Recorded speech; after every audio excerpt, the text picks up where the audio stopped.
Rejoignez les chroniques de Reddit et plongez dans d'autres récits, mais d'abord, écoutez celui-ci. Mon beau-fils m'a poussé par terre. C'est la place de mon père, pas la tienne. Ma femme n'a rien dit.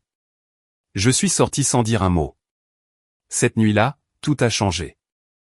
Le lendemain matin, je me suis réveillé avec 23 appels manqués. Et une vérité sur ma famille que je n'aurais jamais vu venir. Ce qu'il faisait dans mon dos m'a glacé le sang. Je m'appelle Raymond Hollande. Mes amis m'appellent Ray. J'ai 59 ans et j'ai passé les 25 dernières années à diriger la quincaillerie Hollande sur Main Street, à Cedar Falls, dans l'Iowa. Ce n'est pas un travail de luxe, mais c'est honnête. Je connais chaque boulon de l'allée 3 et chaque client par son nom. Mon père m'a appris que la parole d'un homme et sa réputation sont les seules choses qui lui appartiennent vraiment. J'ai bâti mon entreprise sur ce principe. Le jour de l'an a commencé comme il se doit, calme, plein de promesses. Patricia, ma femme depuis 8 ans, cuisinait depuis l'aube. La maison sentait le jambon glacé et la recette de gratin de patates douces de sa mère. Elle avait invité son fils Justine et le père biologique de celui-ci, Lance, pour le dîner. Je n'étais pas ravi à l'idée que Lance soit là, mais Pat a dit que c'était important pour Justine, alors je me suis tu. C'est ce qu'on fait quand on aime quelqu'un. On fait de la place.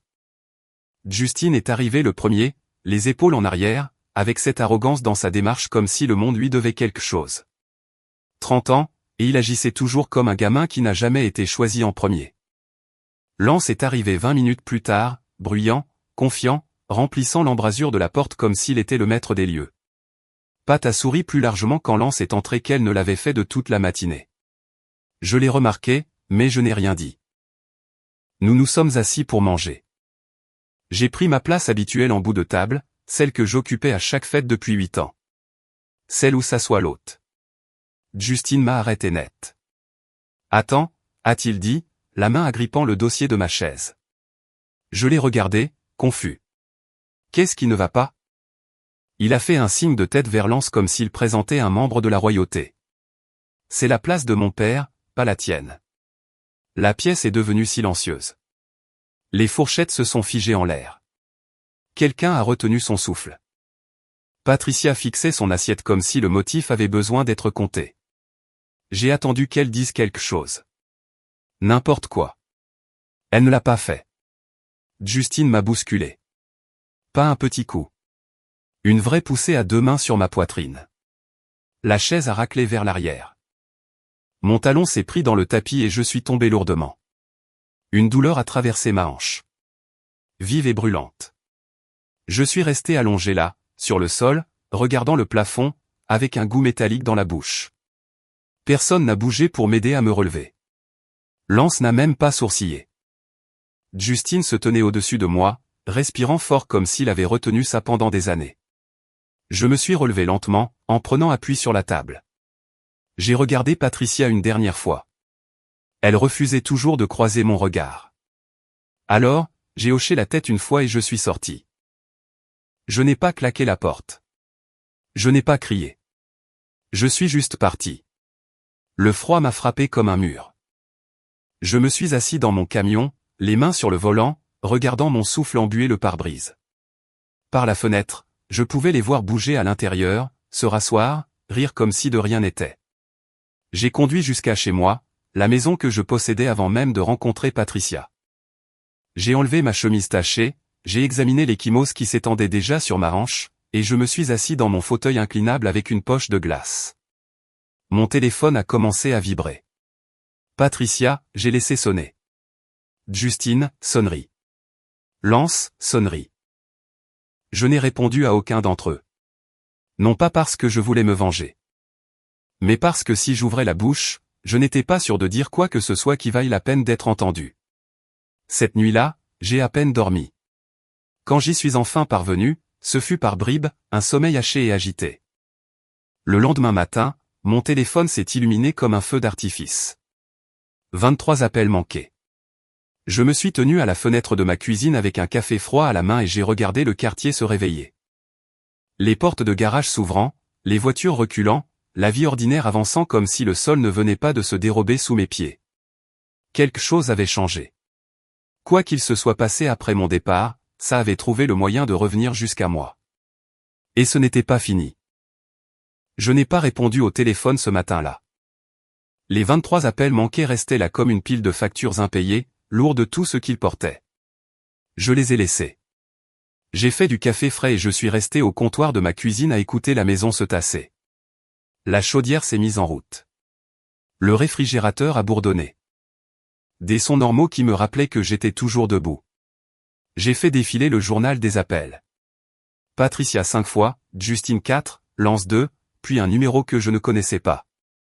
Il avait appelé 3 fois entre 6h et 7h du matin. Celui-là m'a noué l'estomac.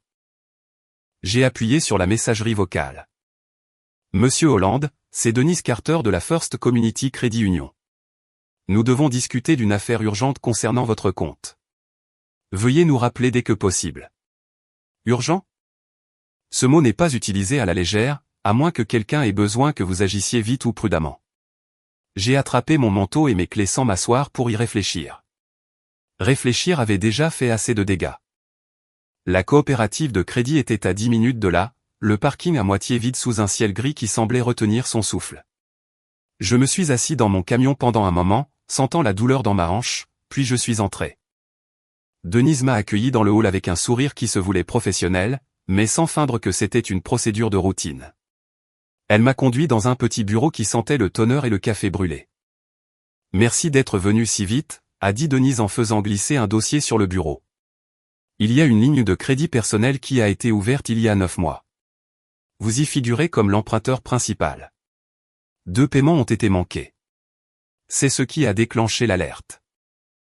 J'ai senti le poids des mots avant de répondre. Je n'ai pas ouvert de ligne de crédit. Elle a hoché la tête, comme si elle s'y attendait.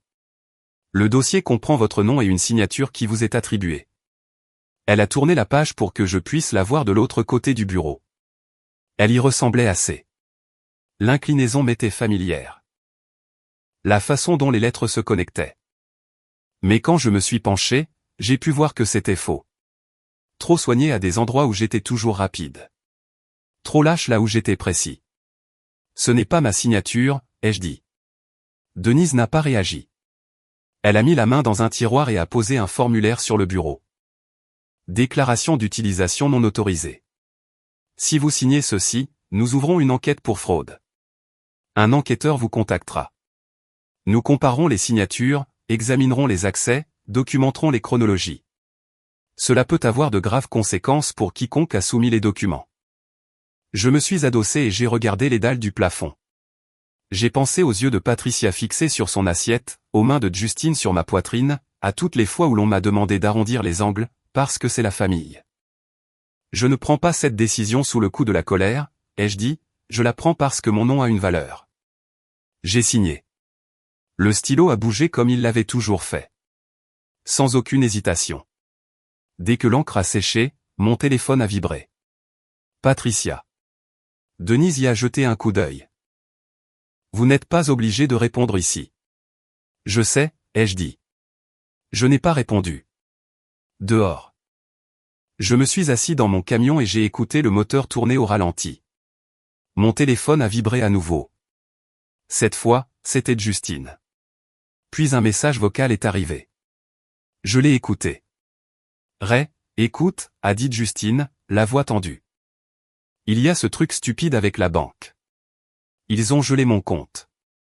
Appelle-les simplement et dis-leur que c'est toi qui l'as signé. Ok? Règle juste ça. J'ai fermé les yeux. C'était rapide. Trop rapide. Alors c'était ça. La ligne de crédit n'était pas pour Patricia. C'était pour Justine, et elle avait signé mon nom pour se porter garante. Je conduisis jusqu'à la Légion américaine, du côté et de la ville. Le café y avait le même goût que d'habitude, fort et amer. Les hommes ne posaient pas de questions tant qu'ils n'en avaient pas besoin. Walt Perkins était assis dans un coin avec un journal plié en 4. 74 ans, avocat à la retraite, le genre d'homme qui lisait les petits caractères pour éviter au reste d'entre nous de se faire dévorer tout cru. J'ai fait glisser le dossier sur la table. J'ai besoin que tu regardes ça. Il l'a survolé, s'est arrêté à la page de la signature, et a tapoté une fois dessus avec son doigt. Ce n'est pas toi. Non, ai-je dit, ce n'est pas moi. Walt s'est adossé à sa chaise. Ce n'est pas un désaccord familial, Ray. C'est une usurpation d'identité. Si tu laisses passer ça, ça ne s'arrêtera pas là. La prochaine fois, ce sera ton compte de retraite ou l'acte de propriété de ton magasin. Je n'essaie pas de faire exploser ma vie, ai-je dit. Tu ne l'as pas fait, a-t-il répondu. Si. Tout ce que tu fais maintenant, c'est refuser de les protéger des conséquences. Mon téléphone a vibré à nouveau. Justine. J'ai laissé sonner. Walt a tapoté le dossier. Tu veux mon conseil? Documente tout. Les dates, les heures, ce qui a été dit. Pas d'opinion, juste des faits. Et ne leur parle pas jusqu'à ce que ce soit réglé. J'ai conduit jusqu'à chez moi et j'ai sorti un carnet. J'ai noté tout ce dont je me souvenais. Noël, la bousculade, les appels, le prêt. Pas d'adjectif, juste ce qui s'était passé. Le temps que je finisse, le soleil se couchait. Mon téléphone était devenu silencieux, non pas parce que quoi que ce soit était résolu, mais parce que tout le monde avait dit ce qu'il pouvait. Je me suis assis dans mon fauteuil inclinable avec le carnet sur les genoux et j'ai réalisé quelque chose que je n'avais pas pu voir auparavant. Le sol se dérobait. Et pour la première fois, je n'essayais pas de l'en empêcher. L'enquêteur a appelé 2 jours plus tard. Il s'appelait Martin Rie et sa voix avait ce genre de calme qui vient quand on a tout vu 2 fois. Monsieur Holland, on m'a assigné à votre dossier, a-t-il dit. J'aimerais qu'on se rencontre aujourd'hui si vous êtes disponible. Je le suis, ai-je dit. Il m'a rejoint à la coopérative de crédit, dans le même petit bureau où j'avais signé la déclaration de fraude. Martin avait la cinquantaine, les tempes grises, et portait un costume qui avait vu beaucoup de salles de conférence. Il a posé un dictaphone sur la table et a expliqué le processus comme s'il me guidait à travers un manuel de réparation. Je vais poser des questions sur le compte et votre signature, a-t-il dit. Vous pouvez arrêter à tout moment. Je ne suis pas ici pour arrêter, ai-je répondu. Il m'a fait signer mon nom 10 fois sur une feuille blanche. De la même manière que je le faisais toujours. La même pression, la même inclinaison, la même mémoire musculaire que j'avais depuis le lycée. Ensuite, il les a comparés à la numérisation du dossier. Ce n'est pas une correspondance, a-t-il dit, en pointant du doigt les différences. Quiconque a fait ça a essayé, mais n'a pas saisi le bon rythme. Non, ai-je dit, ils ne l'ont pas fait. Il a demandé qui avait accès à mes informations personnelles. Je lui ai dit la vérité. Le mariage ressemble à de la confiance jusqu'à ce qu'il cesse de l'être. Quand nous avons fini, Martin a fermé le dossier. Les conclusions préliminaires seront transmises au procureur du comté. Cela ne garantit pas des poursuites, mais cela signifie que la procédure est désormais officielle. Préparez-vous à être contacté. J'ai hoché la tête et je suis parti. De retour à la maison, je fouillais dans mon placard à la recherche d'une vieille veste quand j'ai trouvé quelque chose qui n'avait rien à y faire. Un petit appareil noir, pas plus gros qu'une pochette d'allumettes, glissé dans la poche d'un manteau que je n'avais pas porté depuis des mois. Je l'ai sorti et je l'ai retourné dans ma main. Un dictaphone. Mon estomac s'est glacé. J'ai vérifié mes autres manteaux, j'en ai trouvé un autre. Puis j'ai vérifié le salon, en passant mes mains sur l'étagère derrière les cadres de photos. J'en ai trouvé 2 autres, 4 au total. Quelqu'un m'enregistrait dans ma propre maison. Je l'ai appelé immédiatement, Martin Rie. J'ai trouvé des appareils d'enregistrement, ai-je dit lorsqu'il a répondu. Cachés chez moi. Il y a eu un silence. Ne les touchez plus. J'envoie quelqu'un les récupérer comme preuve. Un technicien du bureau du shérif est venu l'après-midi même, a mis les appareils dans des sacs et m'a dit qu'ils allaient analyser leur contenu. 2 jours plus tard, Martin m'a rappelé. Nous avons extrait les fichiers audio, a-t-il dit. La plupart ne sont que des conversations quotidiennes. Rien d'incriminant de votre côté, mais il y a des métadonnées montrant quand ils ont été placés, il y a environ 4 mois. Qui les a mis là, ai-je demandé, bien que je le susse déjà. Nous ne pouvons pas encore le prouver, a dit Martin prudemment. Mais la chronologie correspond aux visites que votre beau-fils a faites chez vous. Justine. Il m'avait enregistré en cherchant quelque chose, n'importe quoi qu'il pourrait utiliser pour me donner le mauvais rôle, pour monter un dossier prouvant que j'étais le problème. Je me suis assis lourdement sur ma chaise, le poids de la situation s'installant en moi. Ce n'était pas seulement une question d'argent. C'était un plan. Un plan de longue haleine. J'ai appelé Walt. Il m'enregistrait, ai-je dit. Dans ma propre maison. Walt est resté silencieux pendant un moment. Ça change les choses. C'est une invasion de la vie privée. Possiblement des écoutes illégales, selon la manière dont cela a été fait. Qu'est-ce que je dois faire? Laisse les enquêteurs s'en occuper, a dit Walt. Mais Ray, ce n'est pas une farce. C'est calculé. Tu dois te préparer à ce que ça devienne plus moche avant de s'arranger. Cette nuit-là, je me suis assis dans mon salon et j'ai regardé les endroits où ces appareils avaient été cachés. J'ai pensé à chaque conversation que j'avais eue dans cette maison au cours des 4 derniers mois. À chaque moment privé, à chaque fois où je pensais être seul. Je n'étais pas en colère. La colère brûle intensément et s'estompe. C'était plus froid. C'était de la lucidité. Ils n'avaient pas seulement volé mon nom. Ils avaient volé ma tranquillité. Et j'avais fini de les laisser s'en tirer. 3 jours après avoir trouvé les appareils d'enregistrement, mon fils Jordan a appelé. « Papa, je rentre à la maison », a-t-il dit. Sa voix était posée, comme toujours. Jordan ne gaspillait pas ses mots. « Tu n'es pas obligé de faire ça, ai-je dit. »« Si, je le suis. » Jordan est arrivé le lendemain soir, à 32 ans, mince et solide après des années de pratique du taekwondo. Il dirigeait une petite école d'arts martiaux à Des Moines, enseignant la discipline à des enfants qui en avaient besoin. Il avait obtenu sa ceinture noire 4e dan 2 ans plus tôt, et je n'avais jamais été aussi fier. Il est entré, a posé son sac près de la porte, et m'a serré dans ses bras avec précaution à cause de ma hanche meurtrie. « Ça va ?» a-t-il demandé en reculant pour me regarder. « J'ai connu des jours meilleurs, ai-je admis. Raconte-moi tout. » Je l'ai fait. La bousculade, la fraude, les enregistrements. Jordan a écouté sans m'interrompre, la mâchoire se crispant à chaque phrase. Quand j'ai fini, il a demandé, « Où est Justine maintenant ?»« Chez Patricia, je suppose. » Jordan a hoché la tête lentement. « Je veux lui parler. »« Non, » ai-je dit fermement. « Ce n'est pas comme ça qu'on fait les choses, papa. » Il a levé la main sur toi. « Et si tu lèves la main sur lui, tu sais ce qu'il se passera. Nous réglons cela de la bonne manière, via le système, avec des preuves et des avocats, pas avec nos poings. » Jordan m'a regardé un long moment, puis a hoché la tête. « D'accord, à ta manière. Mais je reste jusqu'à ce que ce soit réglé. »« J'apprécie, » ai-je dit. Les jours suivants, Jordan m'a aidé à tout passer en revue. Il a organisé mes notes, fait des copies des documents, et a même appelé Martin Rie pour lui poser des questions auxquelles je n'avais pas pensé. Il était méthodique, concentré. Je l'avais élevé de manière à réfléchir avant d'agir, et ça se voyait.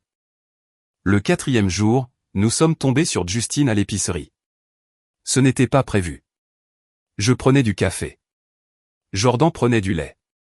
Nous avons tourné dans l'allée des céréales et il était là. Justine s'est figée en nous voyant. Jordan n'a rien dit au début. Il est juste resté là, les épaules détendues, les mains le long du corps. Mais la façon dont il regardait Justine disait tout. Le visage de Justine est devenu rouge. « Qu'est-ce que tu fais ici ?»« Je rends visite à mon père, » a dit Jordan d'une voix neutre. « Celui que tu as poussé par terre. »« Ce n'est pas comme ça que ça s'est passé, » a rétorqué Justine. « Je me fiche de la façon dont tu t'en souviens, » a dit Jordan. « Ce qui m'importe, c'est ce que tu as fait et ce dont tu vas devoir répondre. » Justine s'est avancée, essayant d'entrer dans l'espace de Jordan. « Tu me menaces ?» Jordan n'a pas bougé. « Non, je n'en ai pas besoin.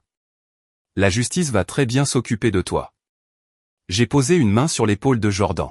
« Allons-y, nous nous sommes éloignés. » Justine est resté là, tremblant, mais il ne nous a pas suivis. Dans le camion, Jordan a poussé un lent soupir. « C'était plus dur que je ne le pensais. »« Tu t'en es bien sorti, » ai-je dit. « Tu ne lui as pas donné ce qu'il voulait. »« Qu'est-ce qu'il voulait ? » ?»« Une raison de jouer les victimes, » ai-je dit. « Tu ne la lui as pas donnée. » Ce soir-là, Jordan et moi étions assis dans le salon, la télé allumée avec le son baissé. Il buvait de l'eau. Je prenais un café décaféiné. « Tu sais quelle est la partie la plus difficile du taekwondo ?» a demandé Jordan. « Quoi donc ? » « Savoir quand ne pas se battre, » a-t-il dit. N'importe quel imbécile peut donner un coup de poing. Il faut une vraie force pour s'éloigner. J'ai regardé mon fils et j'ai réalisé quelque chose. Je lui avais appris cela, non pas avec des mots, mais par des années à lui montrer ce que signifiait être stable, patient, et choisir la bonne bataille. Je suis fier de toi, ai-je dit. Je l'ai appris de toi, papa. Nous sommes restés là en silence et pour la première fois depuis des jours, je ne me suis pas senti seul. L'appel est arrivé un mardi matin. Une voix de femme, claire et professionnelle. Monsieur Holland, c'est Evelyn Park, des Antiquités Héritage sur la 5e rue. Je dois vous parler d'une situation assez inhabituelle. Je vous écoute, ai-je dit. Il y a environ 3 semaines, une femme et un jeune homme sont entrés dans ma boutique avec une horloge murale en noyer. Ils voulaient la vendre. La femme a dit qu'elle appartenait à son mari. Mais que quelque chose en était tombé. Je leur ai dit que je devais vérifier la provenance avant de faire une offre. Ma poitrine s'est serrée. À quoi ressemblait cette horloge? Cadran en noyer, aiguille en laiton, mécanisme à pendule. Il y avait une inscription au dos, à Raymond, de la part de ton père. Le temps est la seule chose qu'on ne peut pas racheter. La pièce a basculé. C'était l'horloge de mon père. Celle qu'il m'avait laissée à sa mort. Celle qui était accrochée dans la salle à manger de Patricia depuis 8 ans. C'est mon horloge, ai-je dit. Qui a essayé de la vendre? La femme a donné le nom de Patricia Holland. Le jeune homme était avec elle. Il semblait impatient quand je n'ai pas voulu l'acheter immédiatement. L'avez-vous acheté, ai-je demandé. Non. Je leur ai dit qu'il me fallait 48 heures pour faire des recherches. Ils ne sont jamais revenus. Je me suis assis lourdement. Pourquoi m'appelez-vous maintenant? Parce que j'ai fait mes recherches, a dit Evelyn. Monsieur Holland, cette horloge a été fabriquée par Samuel Easterbrook en 1891. Il n'a fabriqué que 37 horloges dans toute sa carrière. Je l'ai fait authentifier grâce aux photographies qu'ils m'ont laissées. Si elle est en bon état, elle vaut environ 45 000 $. Les mots n'ont pas fait sens tout de suite. 45 000 $. Ils ont essayé de la vendre pour combien, ai-je demandé. Ils en voulaient 500 $, a dit Evelyn doucement. Je soupçonne qu'ils n'avaient aucune idée de ce qu'ils possédaient. Je fermai les yeux. L'horloge de mon père. La seule chose qu'il m'avait laissée qui comptait. Et Patricia et Justine avaient essayé de la vendre pour une bouchée de pain. Où est l'horloge maintenant, ai-je demandé. Je suppose qu'elle est toujours là où ils l'ont prise. Ils ne sont pas revenus. Merci de m'avoir appelé, ai-je dit.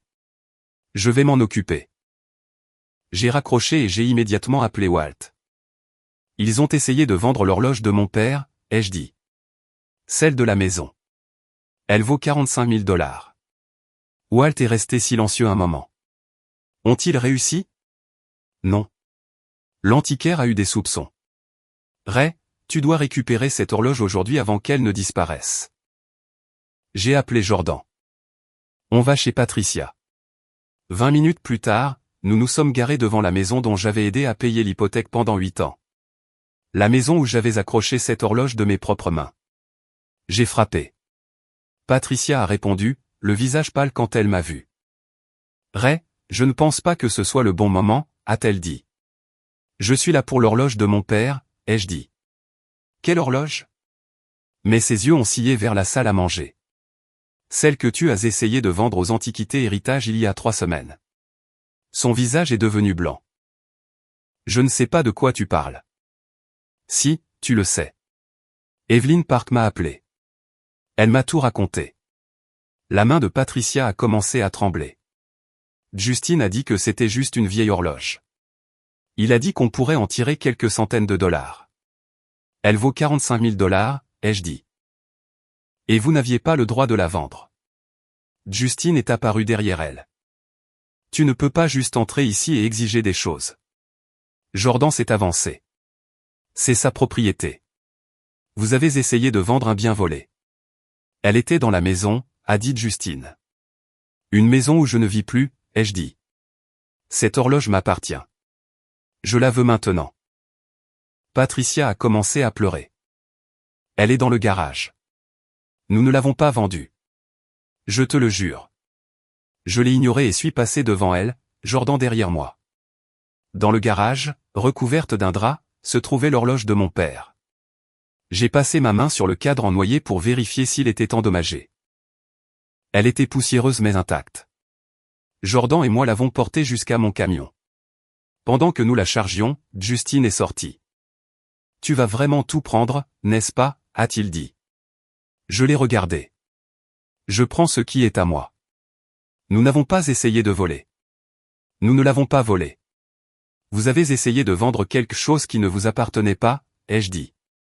C'est du vol. Et si vous aviez réussi, j'aurais porté plainte. Nous sommes rentrés chez moi. J'ai accroché l'horloge dans mon salon, là où je pouvais la voir tous les jours. Quand je l'ai rebranchée, le tic-tac a rempli la pièce. Régulier, honnête, exactement comme mon père. Ce soir-là, Martin Rie a appelé. Nous avons terminé l'enquête, a-t-il dit. Le procureur va de l'avant. Votre femme et votre beau-fils seront formellement inculpés pour fraude et usurpation d'identité. Il y a aussi la question des appareils d'enregistrement. C'est une écoute illégale. Que se passe-t-il maintenant, ai-je demandé. La mise en accusation est prévue dans 3 semaines. Ils seront notifiés. Je vous conseille de vous y préparer. Ça va devenir compliqué. J'ai raccroché et j'ai regardé l'horloge. 45 000 $. Mais ce n'était pas pour ça qu'elle comptait. Elle comptait parce que c'était la dernière chose que mon père m'avait donnée, et j'avais failli la perdre au profit de personnes qui la considéraient comme un déchet.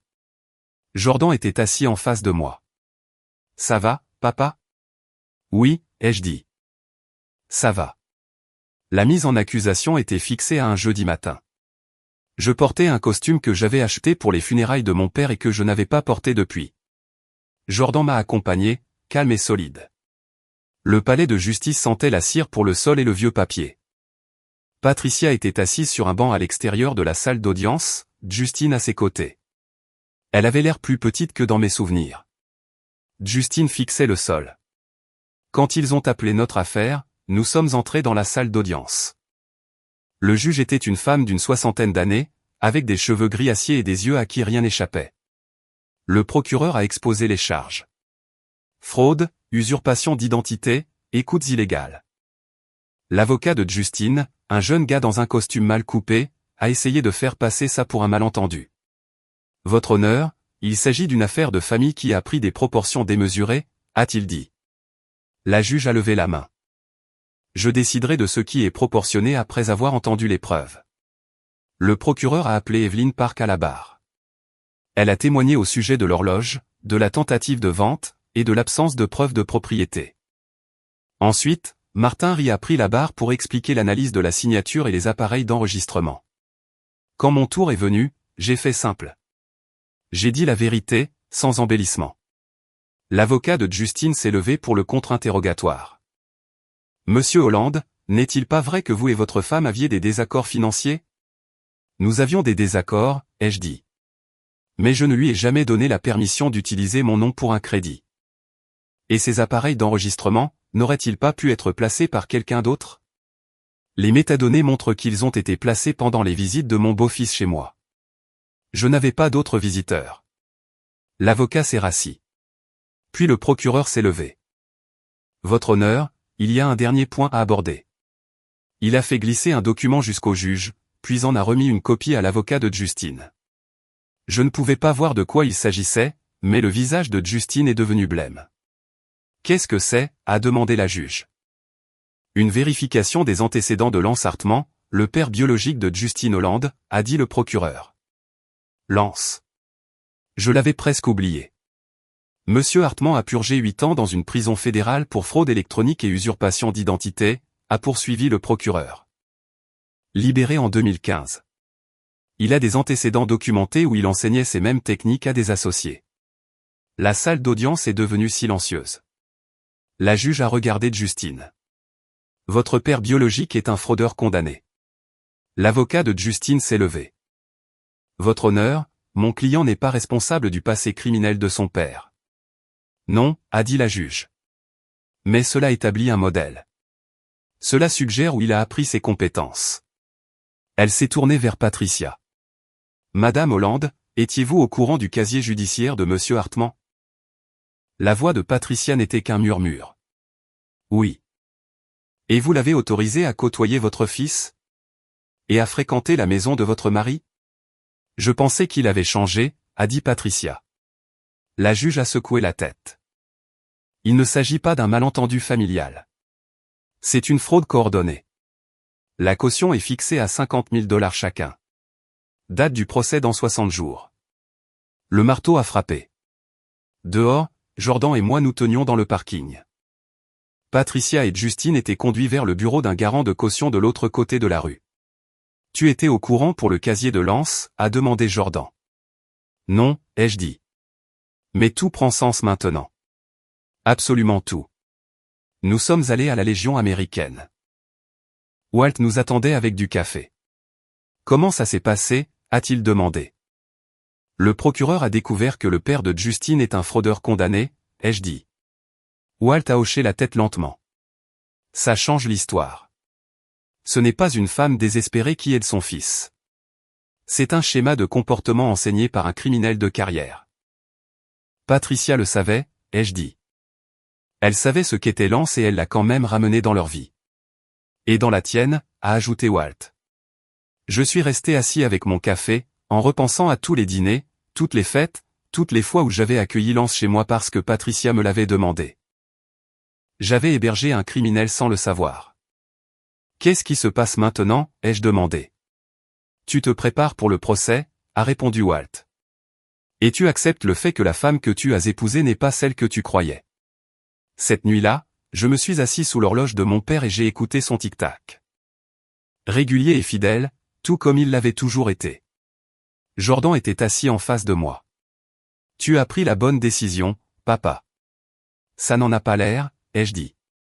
Ça n'en a jamais l'air quand c'est toi qui dois fixer la limite. Mais quelqu'un devait le faire.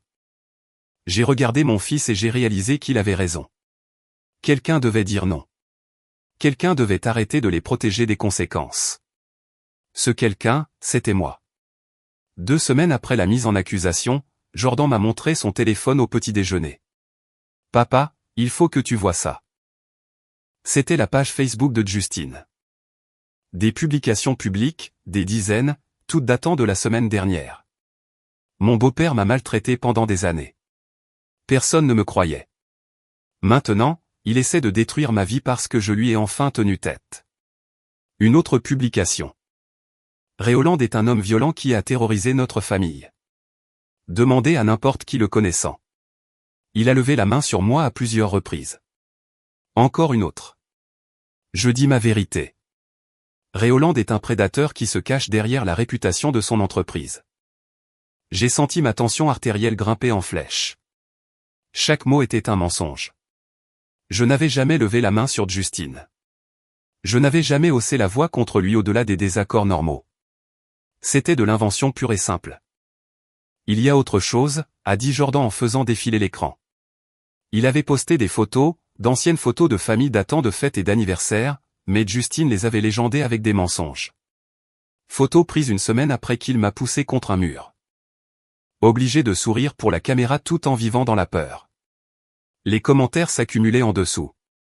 Des gens que je ne connaissais pas me qualifiant de monstre, exigeant mon arrestation, disant que je devais perdre mon entreprise. Combien de personnes ont vu ça, ai-je demandé. Jordan a vérifié. La publication principale a été partagée 240 fois. 240 fois, à Cedar Falls. C'était la moitié de la ville. J'appelle Walt, ai-je dit.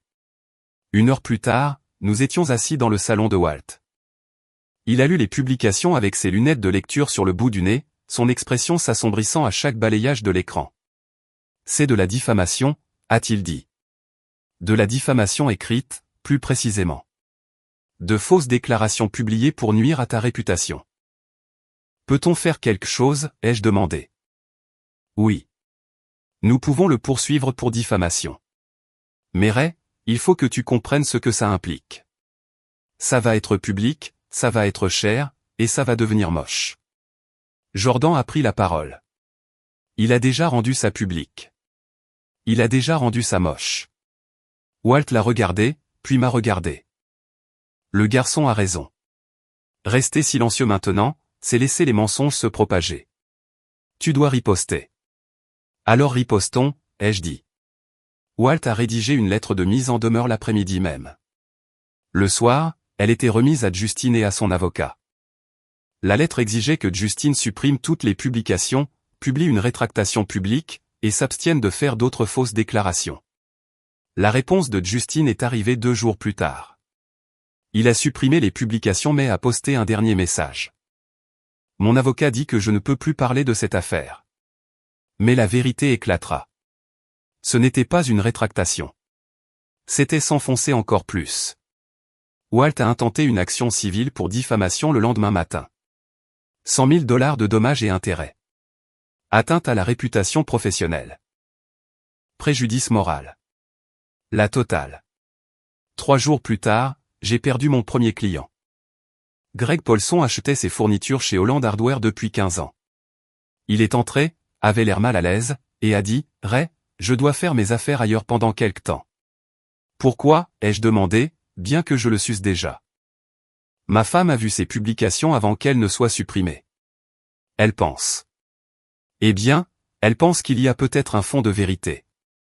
Je lui ai dit que je n'y croyais pas, mais elle insiste. Greg, tu me connais depuis 15 ans. Je sais, et je suis désolé, mais je dois maintenir la paix à la maison. Il est parti. Je suis resté là derrière le comptoir, sentant le poids de ce que Justine avait fait. Ce n'était pas que des mensonges. C'était la destruction de tout ce que j'avais construit. Jordan m'a trouvé dans l'arrière-boutique 1 heure plus tard, fixant l'inventaire sans vraiment le voir. « On va gagner ça », a-t-il dit. « Gagner quoi ? Même si nous gagnons au tribunal, les gens se poseront toujours des questions. C'est comme ça que ces choses fonctionnent. Les accusations restent. Les rétractations, non.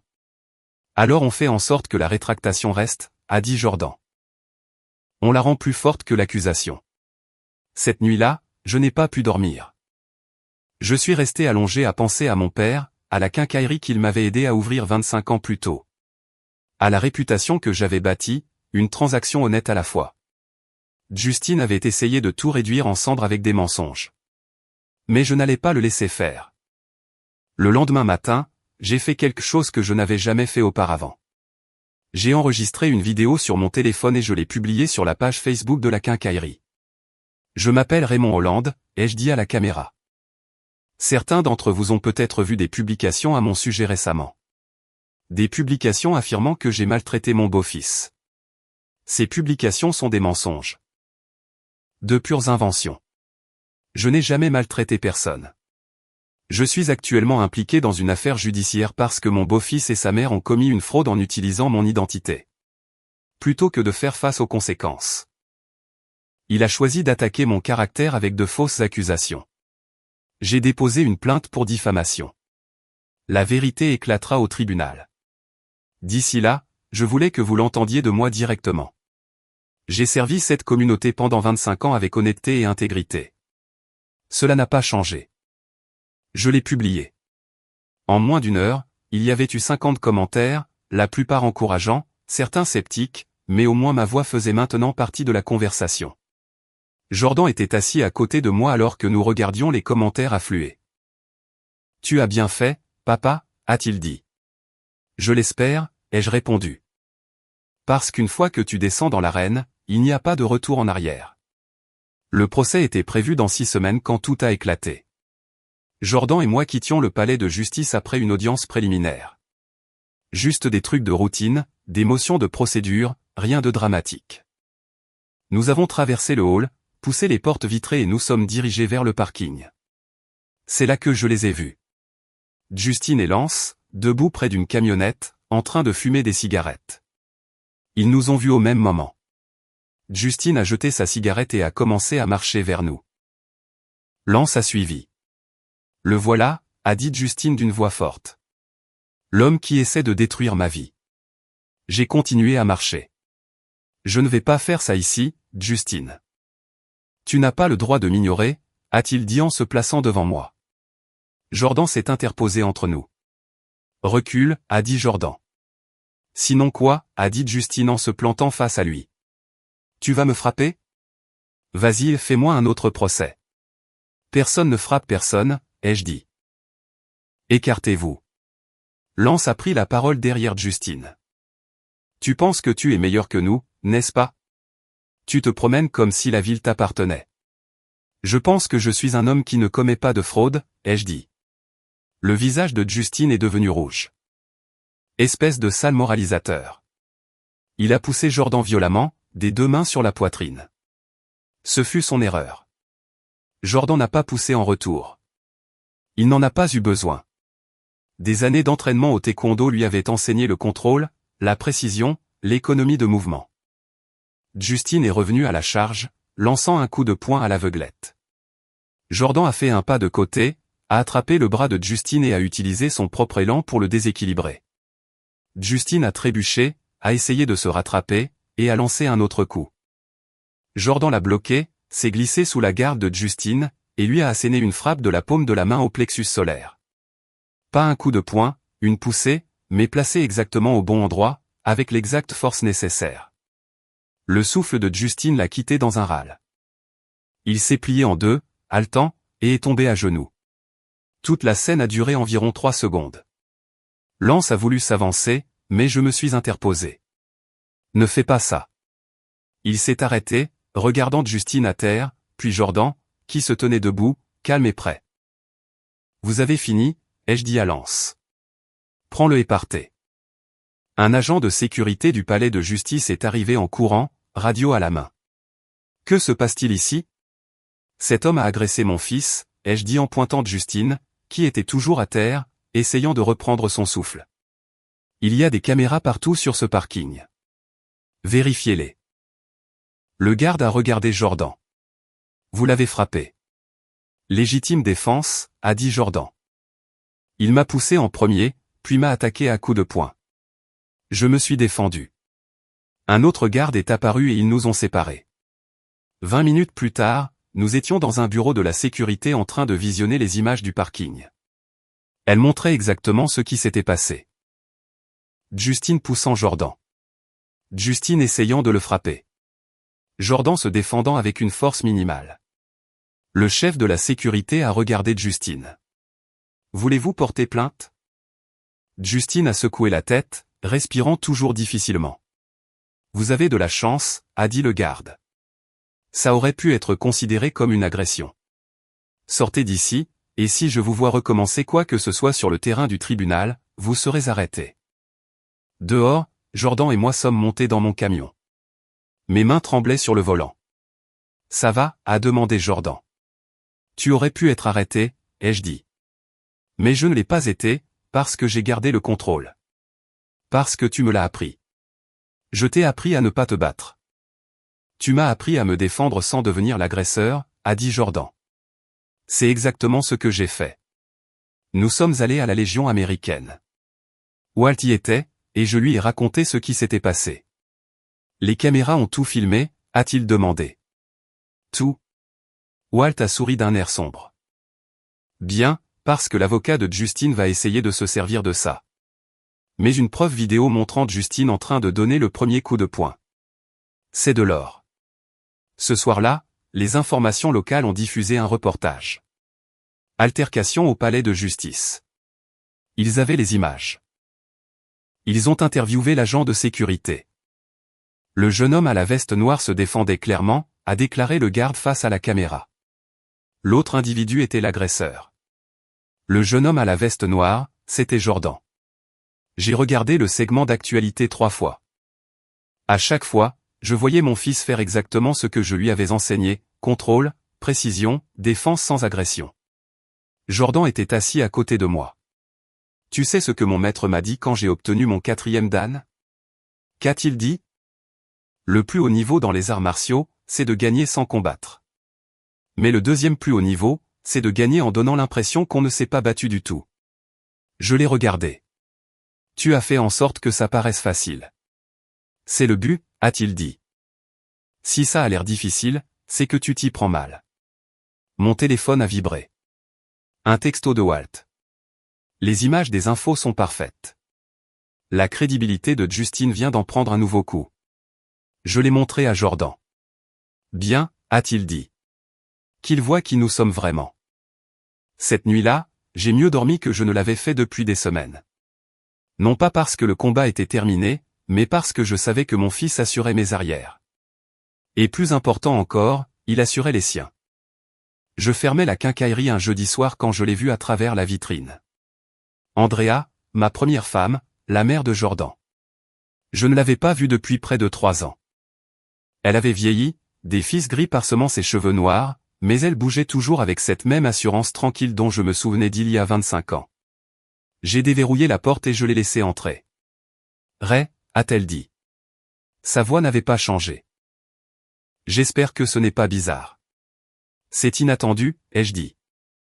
Mais pas bizarre. Qu'est-ce qui t'amène à Cedar Falls? Jordan m'a appelé, a-t-elle dit. Il m'a raconté ce qui se passait. La fraude, les accusations, tout ça. Je voulais voir comment tu tenais le coup. J'ai fait un geste vers le bureau à l'arrière. Nous nous sommes assis dans un espace exigu qui sentait le café et la sueur de bois. Je gère, ai-je dit. Jordan dit que tu fais plus que gérer. Il dit que tu te bats de la bonne manière. J'essaie. Andrea a regardé autour du bureau, les photos sur le mur, les certificats de la chambre de commerce, les lettres de remerciement des clients. Tu as construit quelque chose de bien ici, Ray. J'ai toujours su que tu le ferais. Nous avions construit quelque chose de bien ensemble, autrefois, ai-je dit, avant que je ne me concentre trop sur le travail et que j'oublie ce qui comptait. Elle a souri tristement. Nous étions jeunes. Nous avons tous les deux fait des erreurs. J'ai fait plus que ma part. Peut-être, a-t-elle dit. Mais tu en as tiré des leçons. C'est ce qui compte. Nous sommes restés là dans un silence confortable pendant un moment. Le genre de silence qui n'existe qu'entre des personnes qui se connaissaient autrefois par cœur.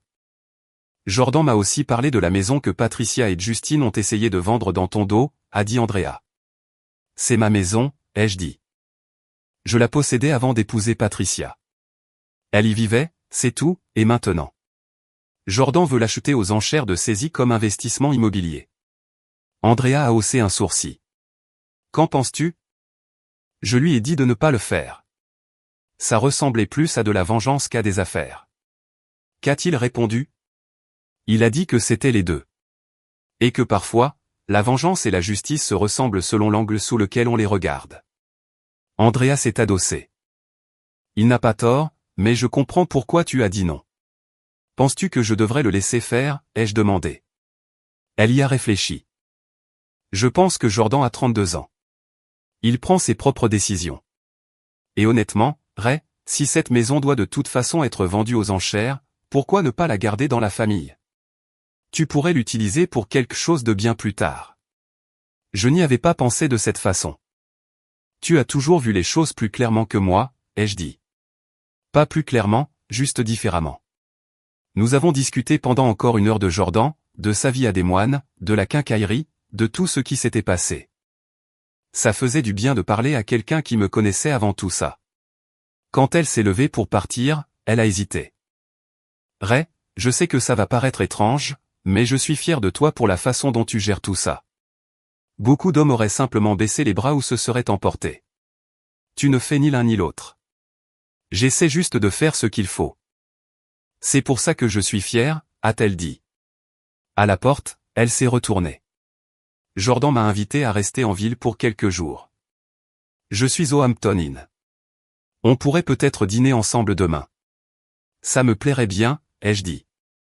Après son départ, je suis resté seul dans le magasin vide et j'ai réalisé quelque chose. J'avais passé 8 ans avec Patricia à essayer de construire quelque chose de nouveau, mais je n'avais jamais vraiment honoré ce que j'avais construit avec Andrea. Nous avions fait de lui un homme de bien. Nous avions bien élevé Jordan. Ça comptait plus que n'importe quel certificat de mariage. Le lendemain soir, Andrea et moi avons dîné dans un petit restaurant italien sur Main Street. Nous avons parlé de l'école d'arts martiaux de Jordan, de mes projets pour la quincaillerie, de son travail de conseillère d'orientation. Penses-tu parfois à ce qui aurait pu se passer, a-t-elle demandé autour d'un café. Parfois, ai-je admis, mais j'essaie de ne pas vivre dans le passé. On ne peut pas le changer. Non, a-t-elle dit. Mais on peut en tirer des leçons. Qu'est-ce que tu en as appris, ai-je demandé. Elle a souri. Que les bonnes personnes peuvent quand même se faire du mal, et que partir ne signifie pas toujours abandonner. Parfois, ça veut dire faire de l'espace pour que les deux personnes puissent grandir. Tu as grandi, ai-je dit. Tu es devenu quelqu'un de meilleur. Toi aussi, Ray. Regarde ce que tu as construit. Pas seulement le magasin, ta réputation, ta relation avec Jordan. Ça n'arrive pas par accident. Quand je l'ai ramenée à son hôtel, elle a posé sa main sur la mienne. Je suis là pour le temps dont tu auras besoin, a-t-elle dit. Même si ce n'est que pour avoir quelqu'un à qui parler. Merci, Andy. Elle a souri à l'entente de son vieux surnom. Tu ne m'avais pas appelé comme ça depuis des années. Je sais. Cette nuit-là, allongé dans mon lit, j'ai pensé aux secondes chances. Pas des secondes chances de refaire la même chose, mais des secondes chances pour faire mieux, pour être meilleur. Andrea avait eu raison toutes ces années auparavant, quand elle était partie. J'avais été trop concentré sur la création d'une entreprise et pas assez sur la construction d'une vie. Je n'allais pas refaire cette erreur. Les enchères de saisie immobilière ont eu lieu un mercredi matin au palais de justice du comté. Jordan avait insisté sur le fait que je n'étais pas obligé de venir, mais je voulais voir la fin de tout cela. La maison de Patricia, celle que j'avais aidé à payer, a été mise aux enchères à 9 heures. Le prix de départ était de 160 000 $. Bien en dessous de la valeur du marché. Jordan a fait une offre, tout comme 3 autres investisseurs. Le prix a grimpé à 185 000 $. Jordan a levé sa pancarte. 190, le commissaire-priseur a regardé autour de lui. Une fois, 2 fois. Adjugé à l'enchérisseur 17. L'enchérisseur 17, c'était Jordan.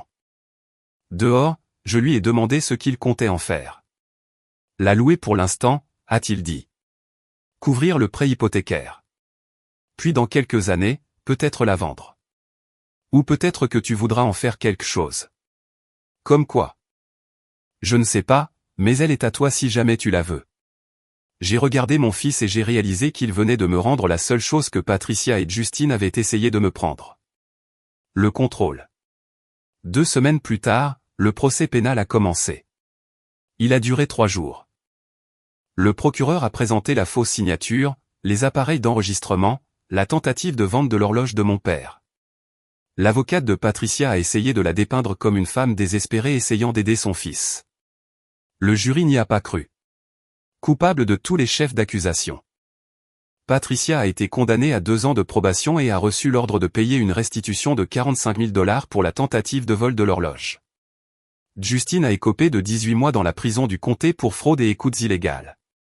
Lance a disparu avant la date de son procès. Un mandat d'arrêt a été émis contre lui. L'affaire de diffamation a été réglée à l'amiable. Justine a présenté des excuses publiques et a payé 20 000 $ de dommages et intérêts. Ça n'a pas réparé le mal causé, mais ça a rétabli la vérité pour de bon.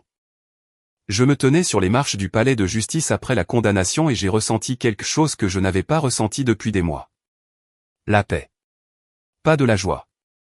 Pas un sentiment de vengeance, juste de la paix. Jordan se tenait à côté de moi. Andrea était là, elle aussi.